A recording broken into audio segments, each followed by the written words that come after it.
Welcome to This Week at the Daily. I'm Anisha Nandi, and we're sitting down with Michael Gould today. So Michael, start off by telling us a little bit about yourself. Okay, I am an associate professor of music in the School of Music, Theater, and Dance, and also professor here at the Residential College, which is part of Literature, Science, and the Arts. Originally, I came to university to teach percussion, so I'm a trained percussionist, both drum set and kind of classical percussion. And so my role started primarily in the School of Music, teaching music majors, percussion majors, and now mostly jazz majors. I came 9 years ago to the Residential College, and here I teach Afro-Cuban drumming and a crazy class called Found Instruments, which is basically building and designing instruments that we not only find, but we also construct, and also about composition, improvisation, ensemble playing. So it's really a lot of fun. Very cool. Yeah. So tell us about this exhibit that we're in right now. Sure. So the project Remember Me is with Ken Michalowski, who's a poet here at the Residential College. It's based, the title comes from Dido and Aeneas, the opera by Henry Purcell, and specifically Dido's Lament. And at the time, this is 4 years ago, I was quite ill and was listening to this as part of an installation at the Botanical Gardens. And Dido's Lament came on, and I was really struck with that tune, having studied it as an undergrad. And so at that point, this project sort of laid itself in front of me while I was standing in the Botanical Gardens. And I had also been working with Ken Michalowski, who is a poet here at the Residential College, and decided to talk to Ken about doing some printmaking. He was part of a company called Alternative Press that he owned with his wife, Anne, and she unfortunately died of cancer many years ago, and since that time he had not done any printmaking at all. So over the course of a year or so, Ken and I had a series of conversations, and we decided to literally clean off the press, and we started printing these postcards. And there's 9 postcards as part of this show, 3 triptychs. And so for Ken, it was a cathartic moment, I think, for him. And for myself, it was a way to tie me into getting better and doing something artistic, because at the time it was very difficult for me to drum. So I play drums every day. I teach drumming every day. And when I can't do that, I sort of have this artistic log jam. Right. And so this show was a way to tie me to doing something fun, creative, and keep sort of healthy in mind, body, and spirit. Great. Yeah. So walk us through the process a little bit. You mentioned that you started with the postcards, and then what did you move on to? Sure. My dad, my grandfather were both photographers, and my dad, as I mentioned, was a printmaker, and they really showed me a lot about light. Just not so much about photography, but just the effect of light on a scene, whether it's inside or outside.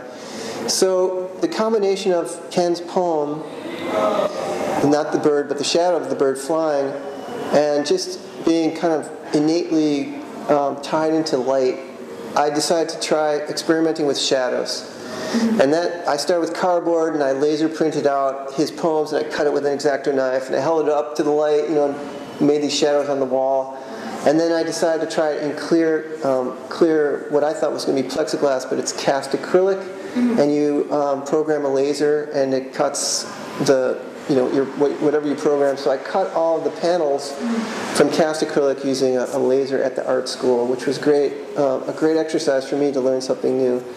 And as a drummer, we play 2 to 4 rhythms simultaneously that form kind of a groove, So when you're playing in a rock band or something, you're not just playing one rhythm, you're playing many rhythms that hopefully will make people dance.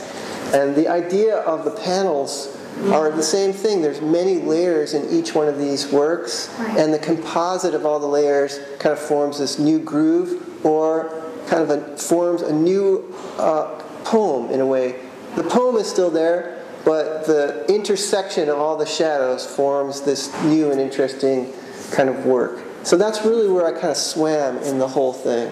I read through all of Ken's poems that he's written. Anything that he gave me, I read, including some manuscripts, and I came up with 15 poems that I really loved, and then I thought would form the body of a work, the collected work. And then he wrote one other one called Remember Me, which goes with this whole idea.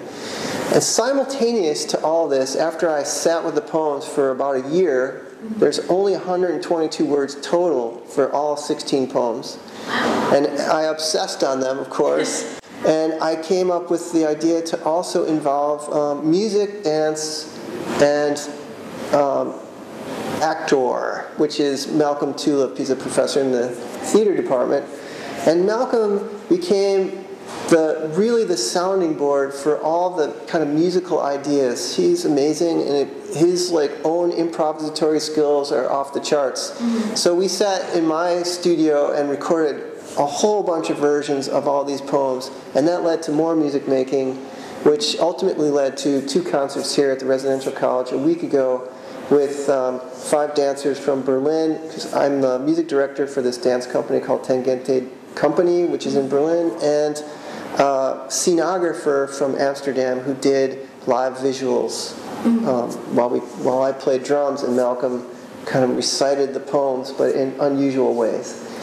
So the concert was all linked with the poems and the visual element together. They form like one complete work. And this complete work of both the concert and all the visual work is in a book entitled Remember Me that we put together with the 9 postcards and a USB card that has all the music, the live show, the artwork, the poems. So it's very cool. It's all integrated in this book. So one thing I'm noticing is that there's a lot of collaboration between you and Ken, between your music and your artwork. Yeah. And I thought a really interesting aspect, if you could speak a little bit more about it, was the fact that your music is playing when people can come and watch your art. So was that kind of an idea you had from the beginning, or how did you go about implementing that? Yeah, absolutely. You can't really separate the music from the artwork. This is my philosophy. I don't separate being a drummer with being an artist. They're just connected. I don't really see a difference. When a painting or these panels are kind of like frozen music in time, where music is time-based and over as soon as you hear it, unless you record it. Do you hope to stay with this project a little bit more? Are you looking ahead to other projects? Yeah, both. I sort of have the download bars of many projects in my brain happening all the time, So doing something this gigantic, it should be done more than once. So we're going to do it in May in Berlin.